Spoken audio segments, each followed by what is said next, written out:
오늘 본문의 말씀을 중심으로 믿음이 말하게 하십시오 라는 제목으로 함께 은혜 나누겠습니다. 우리 인생의 승패, 특별히 믿는 우리 성도의 인생의 승패는 믿음에 달려 있습니다. 아멘? 믿음에 달려 있습니다. 우리 믿음. 대부분의 성도들은 다 믿음이 있죠. 그리고 우리는 나름대로 내가 가진 믿음에 대해서 자부할 수도 있습니다. 난 믿음이 좋아 라고 생각할 수도 있죠. 그러나 안타깝게도 그렇게 믿음에 대해서 자부하지만 성경이 말씀하고 있는 것처럼 어떤 사람의 믿음은 큰 믿음인가 하면 어떤 사람의 믿음은 작은 믿음입니다. 어떤 사람의 믿음은 살아있는 믿음인가 하면 어떤 사람의 믿음은 죽은 믿음이기도 합니다. 어떤 사람의 믿음은 역사하는 믿음인가 하면 어떤 사람의 믿음은 아무 능력을 발휘하지 못하는 그런 믿음일 수도 있습니다. 어떤 사람의 믿음은 하나님 인정하는 참 믿음이 있는가 하면 어떤 사람의 믿음은 안타깝게도 거짓 믿음일 수도 있습니다. 여러분의 믿음은 어떻게 생각하십니까? 여러분의 믿음에 대해서 여러분은 어떻게 생각하십니까? 오늘 우리가 가진 믿음과 그리고 말의 관계에 대한 말씀을 함께 드리려고 합니다. 우리 믿음과 말이 어떤 관계를 가지고 있는가? 그래서 먼저 우리는 나의 믿음이 나의 말로 나타난다는 사실에 대해서 기억하셔야 됩니다. 여러분, 우리의 믿음은 우리의 말로 말미암아 나타납니다. 성경에 보면 죽고 사는 것이 혀의 힘에 달렸다. 죽고 사는 것이 말에 달려있다 라고 하십니다. 우리의 믿음 역시 우리의 말, 우리의 고백을 통해서 표현되고 나타나고 결정된다는 것을 믿으시기 바랍니다. 누구든지 그의 믿음은, 그 사람의 믿음은 그의 말을 통해서 명확하고 투명하게 나타나고 알 수 있게 되어 있어요. 그 사람이 어떻게 말하는지, 그가 어떤 말을 하는지, 무슨 말을 하는지를 들어보면 그가 어떤 믿음을 가지고 있는지 대부분 알게 된다는 것입니다. 신앙생활을 하면서 말이 바뀌지 않고 있다면 그는 아직 믿음이 성장하지 못하고 있는 것입니다. 만약 내가 진짜 믿음을 가지고 있다면 그 사람의 말은 점점 온전하여질 것이라는 것이 오늘 말씀의 요지입니다. 야고보서 3장 2절은 이렇게 기록되어 있습니다. 우리가 다 실수가 많으나 만일 말에 실수가 없는 자라면 곧 온전한 사람이라 능히 온 몸도 굴레 씌우리라. 사람들이 다 실수가 많지만 만약에 말에 실수하지 않는 사람이 있다면 그 사람은 온전한 사람이다. 그러면서 덧붙이기를 그는 그의 말로 그의 온 몸을 굴레 씌울 것이다 라고 말씀합니다. 말을 제대로 하는 사람이 온전한 사람이고 그는 자신의 혼, 즉 자신의 마음이나 생각을 다스릴 뿐만 아니라 그의 몸도 다스린다는 겁니다. 말이 온전한 사람은 그의 몸도 다스린다. 여러분, 말이 온전한 사람이 진짜 온전한 사람입니다. 사람은 믿는 대로 말하게 되어 있고 믿는 것을 말하기 때문에 그렇습니다. 그래서 그 사람의 말이 온전하면 그 사람은 참 믿음을 가진 믿음의 사람이라고 우리가 평가할 수 있는 것입니다. 결국 우리의 말은 우리의 말을 통해 드러나고 우리의 말을 통해 나타남을 믿으시기 바랍니다. 그래서 우리가 특별히 신앙하는 사람들은 말을 주의해야 됩니다. 여러분 주위에도 그런 사람이 있을 거예요. 말이 너무 많아. 제 주위에도 있어요. 말이 너무 많아요. 근데 대부분 말이 많은 사람들의 특징이 있습니다. 그 사람들은 대체로 자기가 한 말 때문에 나중에 낭패를 당합니다. 말이 많은 사람의 특징이 뭐예요? 하지 않아도 될 말을 해. 나중에는 하지 말아야 할 말을 해. 또. 요즘에 저도 종종 그런 핀잔을 좀 받을 때가 있어요. 저는 그렇게 말이 많은 사람은 아니거든요. 근데 가끔 아내가 그래요. 저한테. 하지 말아도 될 말 아니야. 어떨 때는 괜히 어떤 사람하고는 말할 때 기분이 업돼가지고 막 안 해도 될 말을 주저리 하는 거예요. 나중에 보면 그냥 안 하고 될 말을 괜히 했다 이런 생각이 들 수가 있어요. 그래서 말 많은 사람들은 말을 적게 하도록 주의를 기울여야 됩니다. 또 반대로 말이 없는 사람이 있어요. 사실은 저도 좀 그런 쪽에 속한다고 생각을 하는데 말을 잘 안 해요. 말하는 걸 좀 꺼려합니다. 말이 너무 없어요.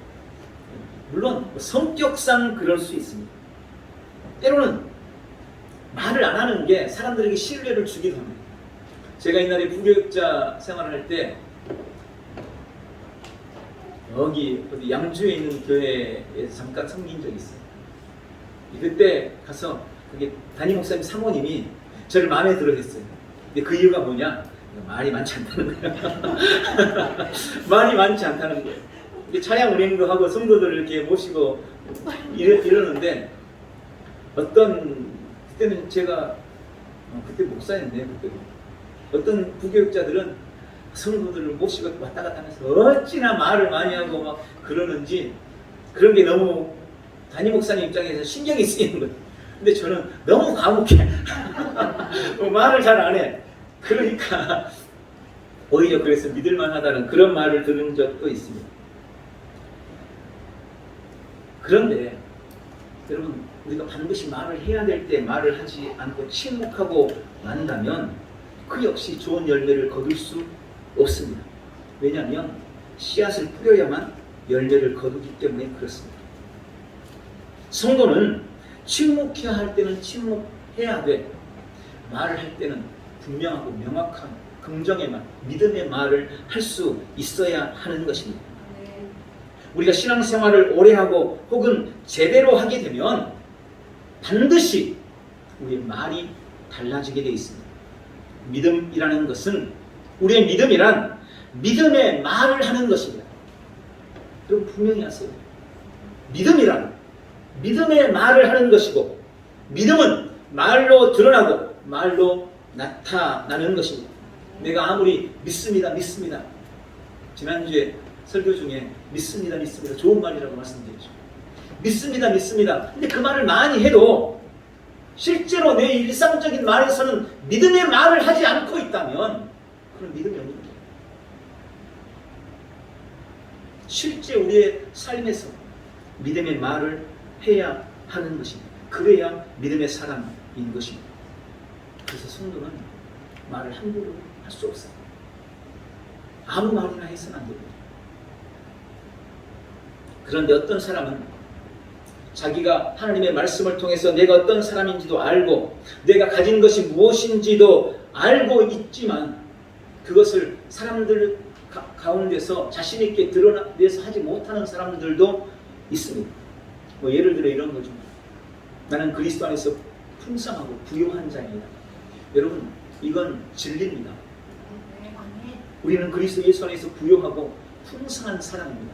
왜냐하면 예수님께서 부유하신 자로서 우리 인생을 위해서 가난하게 되셨기 때문에 그분이 우리를 위해서 가난하게 되신 이유는 우리 가난한 자들을 부유하게 하기 위함이었습니다. 그리고 예수님은 이미 2000년 전에 가난한 자로 이 땅에 오셨습니다.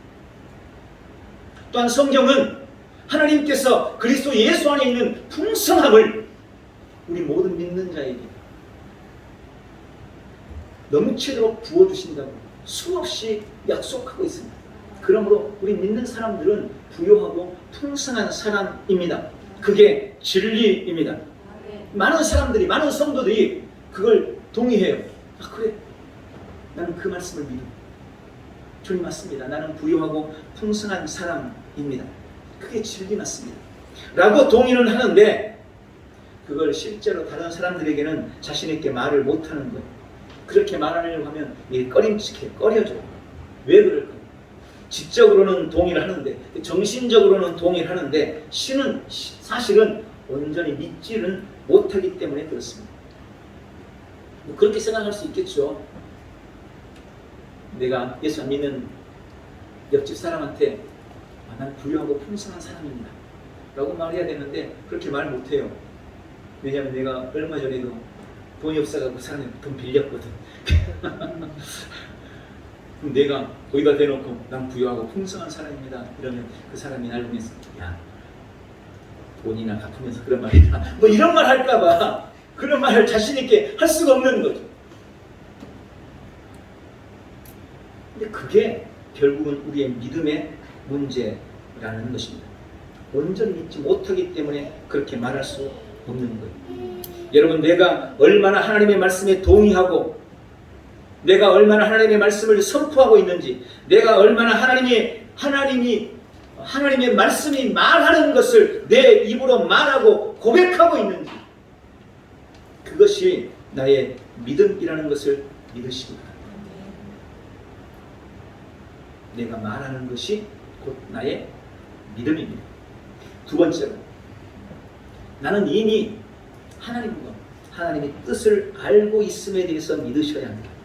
여러분, 이미 하나님은 하나님의 말씀을 통해서 우리에게 당신 자신을 완전히 보여주셨습니다. 그 이 말씀을 통해서 하나님의 뜻이 무엇인지 우리에게 분명히 밝혀주셨습니다. 제가 이렇게 목회를 하다 보니 하나님의 뜻을 찾기 위해, 하나님의 뜻을 알기 위해서 고군분투하는 사람들을 많이 만납니다. 뭔가를 결정해야 하는데 어떤 것이 하나님의 뜻인지를 잘 모르겠다는 거예요. 그래서 하나님의 뜻이 분명해질 때까지 결정을 미루고 결정을 늦추고 그렇게 기다리는 사람들을 많이 보게 됩니다.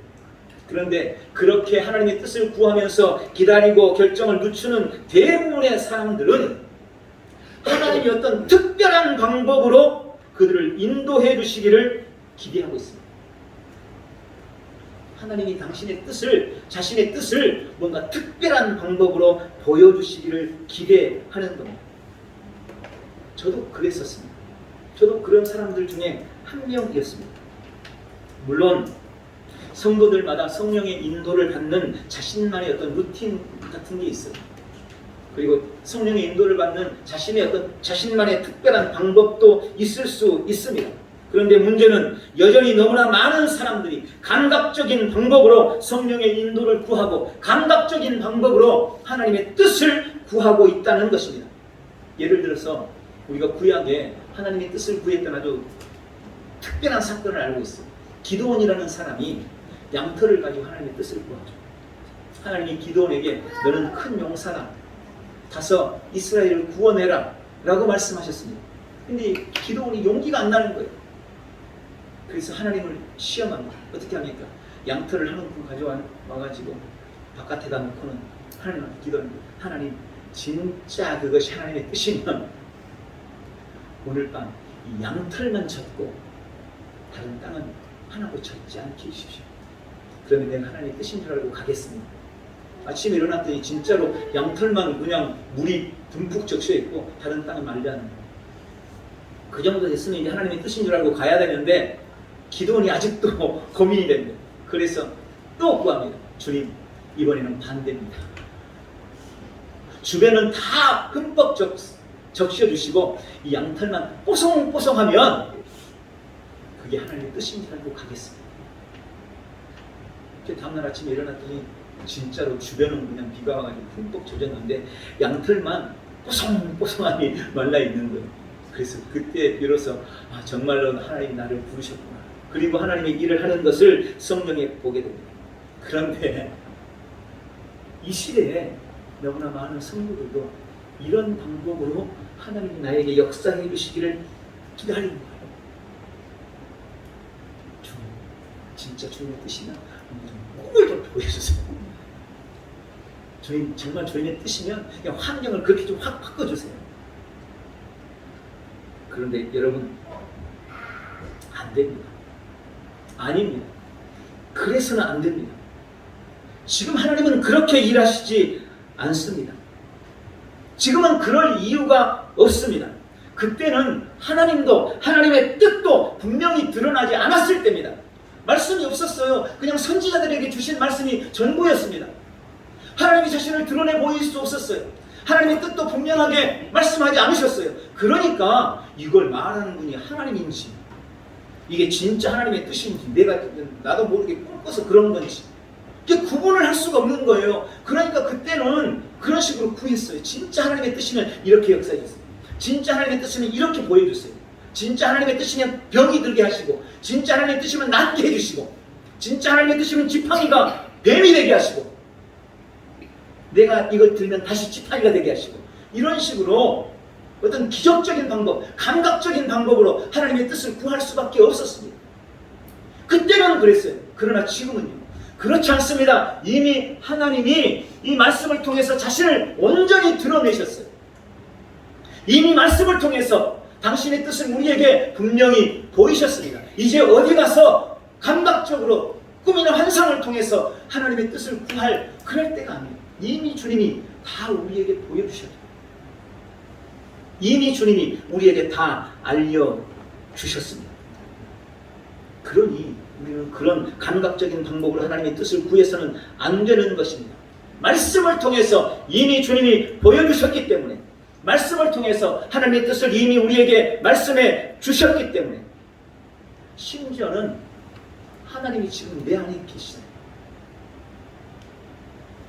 진리의 영이신 성령님께서 내 안에 계시잖아요. 나는 하나님의 뜻을 온전히 완벽하게 알 수 있는 모든 조건을 다 가지고 있습니다. 그런데 어떤 감각적인 특별한 방법을 구하는 것은 말 그대로 어린아이와 같은 것입니다. 여러분, 지금 뭔가를 결정해야 되는데 어떤 것이 하나님의 뜻인지 아닌지 고민하지 마십시오. 이미 하나님의 뜻은 너무나 명백하고 분명합니다.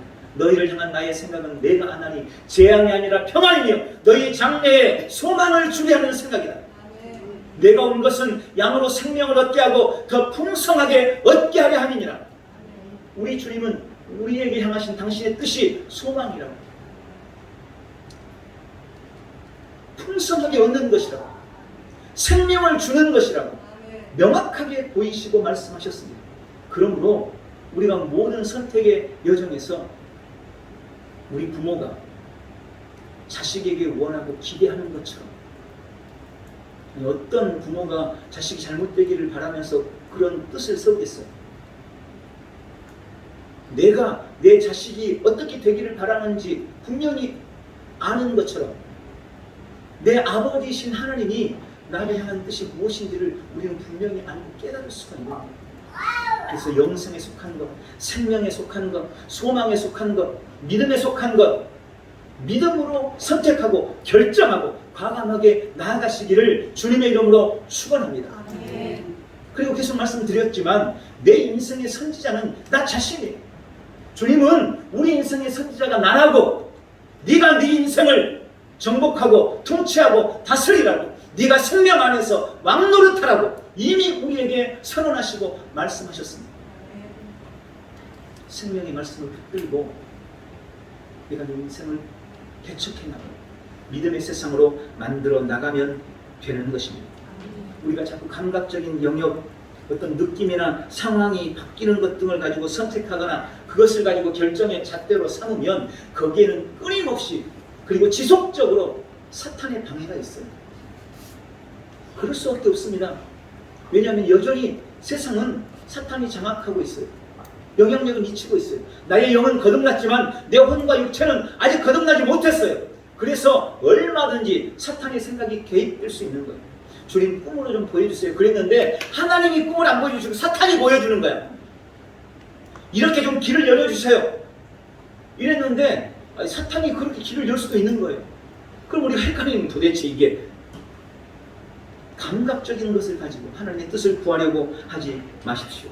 주님은 이미 우리에게 하나님의 약속과 말씀을 허락하여 주셨습니다. 우리는 그런 감각적인 것을 다 통과하고 하나님의 약속과 말씀을 붙듦으로 하나님의 온전하신 뜻을 이룰 수 있는 모든 조건을 가지고 있음을 기억하시기 바랍니다.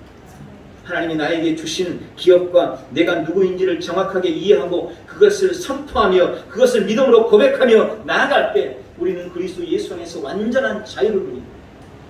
주님이 주시는 은혜와 축복을 누리는 복된 삶을 살게 될 줄 믿습니다. 세 번째로 예수님도 믿음의 말로 하나님의 뜻을 이루셨다는 것을 기억하시기 바랍니다. 여러분, 지금 아주 중요한 원리를 말씀드리고 있는 것입니다. 믿는 우리는 말로 우리의 믿음을 나타내고 말로 사역하고 말로 일하는 것입니다. 신약에 보면 예수님도 말로 사역하셨고 말로 일하셨음을 보게 됩니다. 요한복음 11장 13절에 보면 예수님이 그렇게 말씀하십니다. 우리 친구 나사로가 잠들었도다. 그러나 내가 깨우러 가노라. 여러분, 나사로가 병이 들었어요. 중병에 걸렸습니다. 그의 누이 마리아와 마르다가 예수님을 급하게 찾았습니다. 사람을 보내서 예수님, 우리 오빠 마리아 나사로가 지금 병들어 죽게 됐는데 빨리 오셔서 고쳐주세요. 예수님이 그 기별을 들었습니다. 그런데 예수님이 안 가요. 안 가세요. 3일이나 기다리고 계세요. 3일 뒤에 어떤 일이 벌어졌습니까? 소식이 다시 들려왔는데 그 나사로가 죽었다는 겁니다. 나사로가 죽었대요. 그렇게 사랑하는 나사로. 그때 예수님이 이 말씀하신 겁니다. 그 소식이 전해졌을 때 예수님이 그러시는 겁니다. 제자들에게, 야, 우리 친구 나사로가 잠들었단다. 그러나 내가 깨우러 간다. 제자들도 알아요. 지금 나사로가 죽었다는 소문이 이미 들려왔어요. 근데 예수님은 뭐라고 말씀하십니까? 나사로가 잠들었다. 그러나 내가 그를 깨우러 간다. 예수님은요, 미리 당신이 할 일을 선언하고 선포하셨습니다. 미리 말씀하셨습니다. 그리고 갔습니다. 그런데 이미 죽은 지가 나흘이 됐어요. 4일이 됐습니다. 썩어서 냄새가 났습니다. 그럼 예수님은 뭐라고 말씀하십니까? 두려워하지 마라. 나를 믿는 자는 죽어도 살겠고 살아서 나를 믿는 자는 영원히 죽지 않는다는 것을 네가 믿느냐?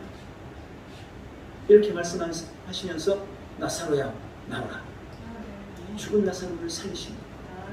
예수님은요, 이미 가시기 전에 미리 말씀으로 선언하신 거예요. 나사로가 잠들었다. 그러나 내가 깨우러 간다. 여기만 이 말씀이 나오는 게 아니에요. 마가복음 9장 39절에 이 아이가 죽은 것이 아니라 잔다. 이건 어떤 얘기냐면 회당장 야이로가 자기 딸이 병들었어. 곧 죽을 것 같은 거예요. 그래서 이 회당장이 예수님을 쫓아왔습니다. 예수님, 우리 딸이 병들어서 지금 죽어갑니다. 빨리 가시면 우리 딸 살릴 수 있을 겁니다. 제발 좀 우리 딸 좀 살려주세요. 그런데 가다가 예수님이 딴짓 하세요. 스로보닉의 여인이 와가지고, 아니죠. 그 혈루병 앓았던 여인이 옷깃을 만졌는데 거기서 또 지체하고 누가 내 옷에 손을 댔냐 어땠냐 이러면서 막 시간 끌고 계시고, 그러다가 이제 가자 이러고 가는데 야이로 집에서 하인이 온 겁니다. 아이고, 회당장님 이미 늦었습니다. 당신 딸이 조금 전에 죽었습니다. 당신 딸이 조금 전에 죽었습니다. 가까이 가봤더니 저 마을 앞에서 우는 소리가, 헌하는 소리, 저 사람 집에서 우는 소리가 막 들려옵니다. 이러고 낙담하고 있을 때 그때 한 말씀이 바로 이 말씀입니다. 이 아이가 죽은 것이 아니라 잔다. 예수님은 미리 그렇게 선언하셨습니다. 그 말을 듣고 사람들이 비웃었어요. 아니, 잔댄다. 야, 우리가 죽은 거 산 것도 구분 못한다. 우리가 자는 것 죽은 것도 뭘 구분 못하는 바보냐? 이미 죽었는데 잔댄다. 근데 예수님은 그 아이가 잔다.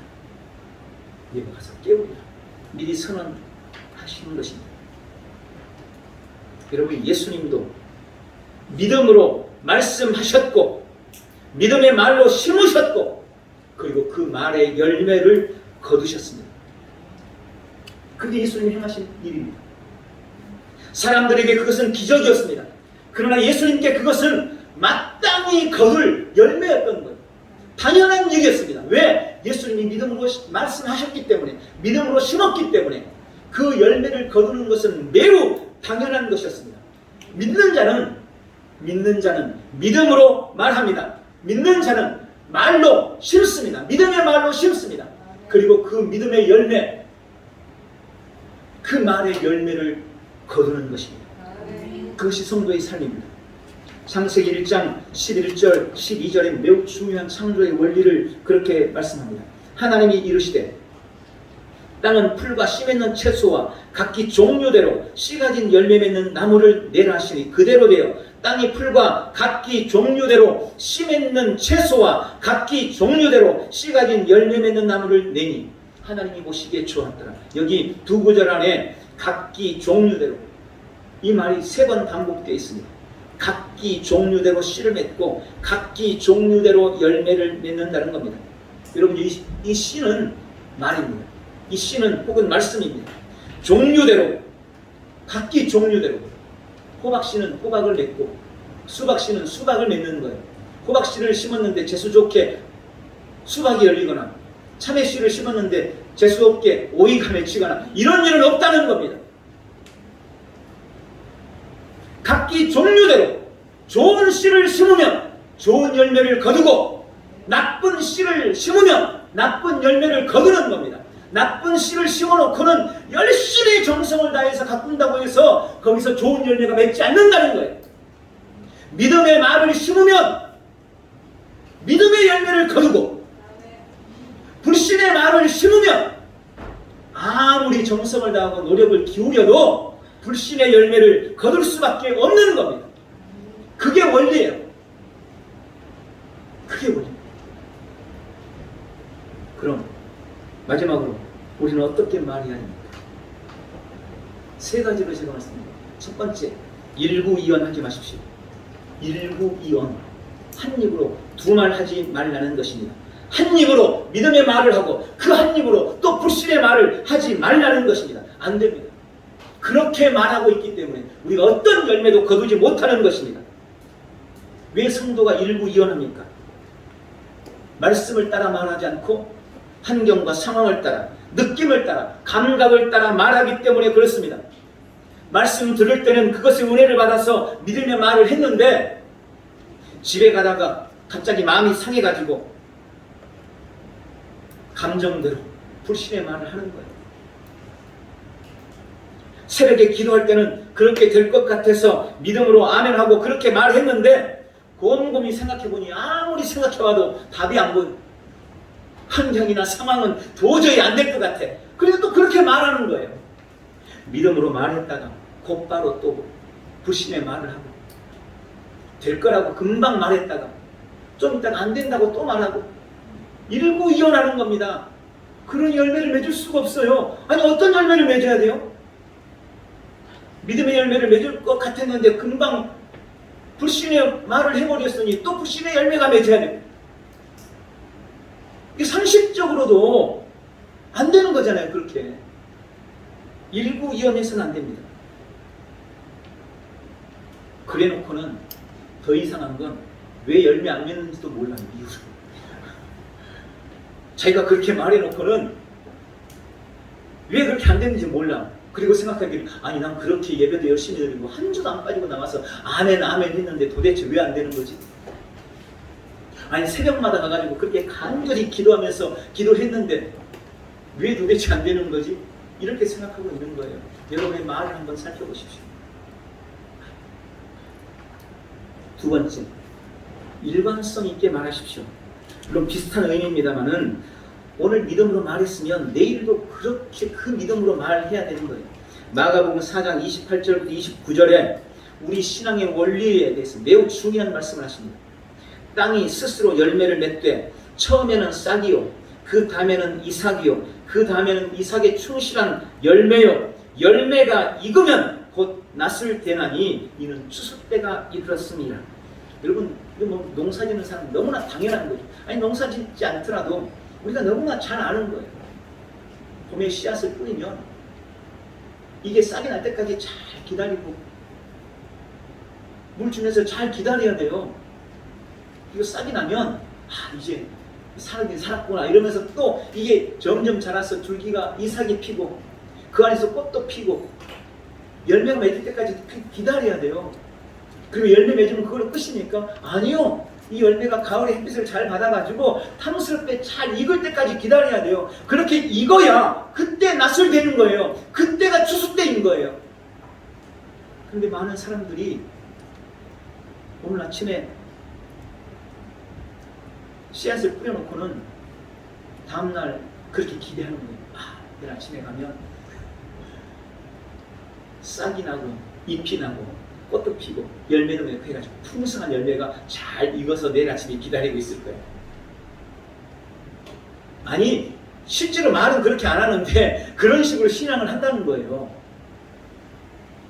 그리고 그 중간을 기다리지 못해요. 일관성 없게 말해요. 오늘은 이렇게 기대하고 수박씨를 심어놓고 수박 싹이 이렇게 났는데 다음날 오늘 참외를 따먹고 싶었는데 이러면서 수박을 캐버리고 또 참외씨 심어. 그 다음에 이게 이제 참외가 자라가지고 꽃도 피고 이만큼 되는데 난 아무리 생각해봐도 참외보다는 수박이 좋을 것 같아. 다시 또 파헤치고 또 수박 심어. 여러분, 이러면 뭘 맺힐 수 있겠어요? 아무것도 안 되는 거예요. 오늘 그렇게 기대하고 소망하고 그런 믿음의 말을 했으면 내일도 동일한 기대와 소망 가지고 그 믿음의 말을 하고 다음날도 그렇게 기대하면서 믿음의 말을 하고 그렇게 해서 그것이 열매를 맺을 때까지 믿음을 가지고 믿음을 견지하며 자신의 믿음을 유지해 나가야 되는데 많은 사람들이 그러지 못한다는 겁니다. 그게 우리의 신앙의 모습인 것입니다. 우리 한번 자신을 조용히 한번 돌아보시기 바랍니다. 그래서 주님이 우리에게 말씀하시는 거예요. 우리 입술에 파수꾼을 세워야 됩니다. 우리 입술에 파수꾼을 세워야 됩니다. 아침에 성경을 읽으면서 그렇게 말하는 겁니다. 주님이 채찍에 맞음으로 우리는 나음을 입었습니다. 주님 맞습니다. 주님이 채찍에 맞으실 때 나는 이미 다 나았습니다. 주님 감사합니다. 나를 치료하시니 감사합니다. 이렇게 고백했어요. 그래놓고 한 낮에 병원 가가지고 의사가 하는 말을 듣고는 그러는 겁니다. 아이고, 지난주보다 더 악화됐다니. 아이고, 이런 병은 언제나 난다. 이러고 있는 거예요, 말을. 이런 식으로 반응을 자꾸 보이는 거예요. 우리 말을. 여러분, 그러고 있지 않습니까? 이게 일부이언하는 것이고, 이게 일관성 있게 말하지 못하는 것입니다.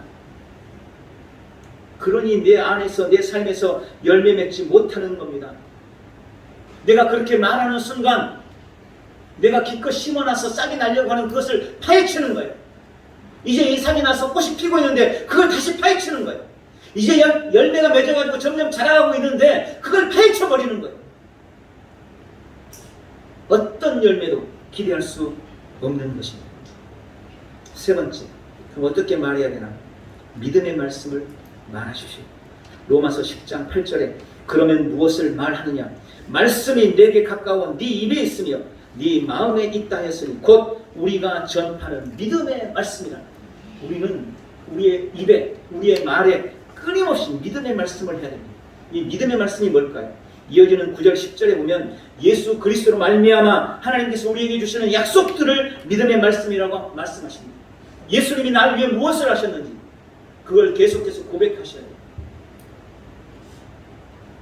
믿는 내가 어떻게 변화되었는지, 예수님을 믿는 내가 무엇을 가지고 있고, 예수님을 믿는 내가 무엇을 할 수 있는지, 여러분 저게 믿음의 고백이에요. 믿음의 말씀이에요. 그리스도 예수 안에서 나는 새로운 피조물입니다. 그리스도 예수 안에서 나는 영생을 가지고 있습니다. 나는 이미 하나님의 생명을 가지고 있습니다. 그리스도 예수 안에서 나는 의인입니다. 나는 죄와 상관없는 자입니다. 평안이 나의 것입니다. 이 평안은 그 누구도 그 무엇도 빼앗을 수 없는 평안입니다. 치유와 신성한 건강이 내 것입니다. 어떤 질병도 영생의 내 몸을 더럽힐 수 없고 오염시킬 수 없고 병들게 만들지 못합니다. 나는 증상에 속지 않습니다. 나는 약속의 말씀에만 권위를 가지고 그 말씀만 믿고 그 말씀만 주장할 것입니다. 나는 부유하고 풍성합니다. 나는 통장에 잔고가 없다고 낙담하지 않습니다. 그것은 나를 가난하게 만들지 못합니다. 지금도 내 삶의 모든 필요를 부족함 없이 내 삶에 공급해주고 계십니다. 그게 납니다. 주님, 주께서 그것을 날 위해 행하셨습니다. 나는 그것을 믿습니다. 주님이 날 위해 행하신 그 일을 고백하고 그것을 선언하고 그것을 말하는 것입니다. 여러분, 우리가 하나님의 말씀을 계속해서 묵상할수록 우리는 모든 매사의 말씀대로 선택하게 되어 있습니다. 내가 말씀을 계속해서 묵상할수록 우리는 말씀을 따라 결정하게 되어 있습니다. 말씀을 많이 묵상할수록 내가 말하는 그런 사람이 내가 되어가는 겁니다. 아니, 나는 의인입니다 라고 말하지 않는데 내가 의인임을 어떻게 인식하고 그 의를 어떻게 누릴 수 있겠어요? 세상은 끊임없이 너는 죄인이라고 푸시하고 환경이나 상황은 나를 죄인으로 몰아가는데 내가 그런 와중에 입 꼭 다물고 있으면서 의인의 삶을 산다고요? 어림도 없습니다. 그런 세상에 대항해서, 그런 푸시에 대항해서, 그런 환경과 상황에 대항해서, 아니, 그래도 나는 의인입니다. 예수님이 나를 의의 본성을 가지고 거듭나게 했습니다. 난 하나님의 의인입니다. 나는 의의 본성을 가졌습니다. 나는 이것으로 세상을 이깁니다. 끊임없이 묵상하면서 내 입술로 그것을 주장할 때 나는 진짜 의로운 삶을 살게 되고 그 의를 나의 삶에 누릴 수가 있게 되는 것입니다. 여러분, 묵상은 머리로만 생각하는 게 아니에요.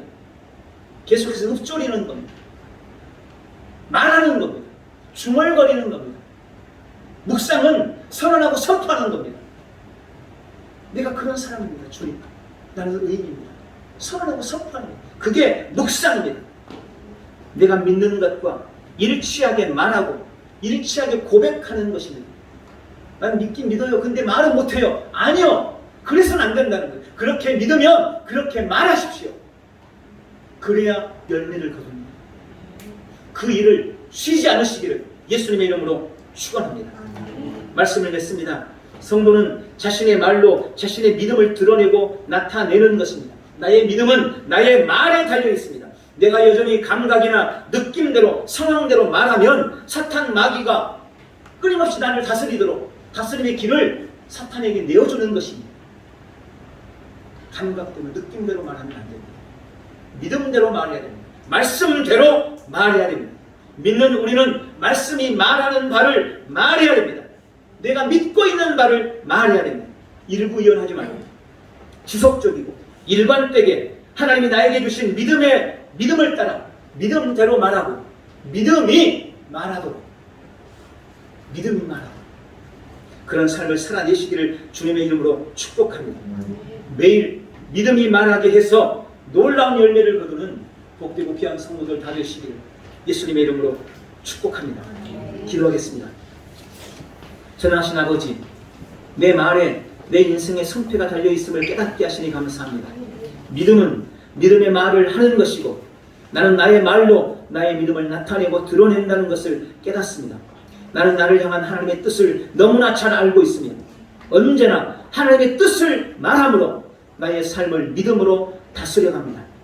예수님이 믿음의 말로 심으셨고 예수님이 그 믿음의 열매를 거두신 것처럼 나도 나의 말로 거듭난 진짜 나를 누리며 날마다 승리의 삶을 살기를 결단합니다. 주님, 나는 결코 감각이나 현실대로 말하지 않을 것입니다. 나는 절대 사탄에게 다스림의 길을 열어주지 않을 것입니다.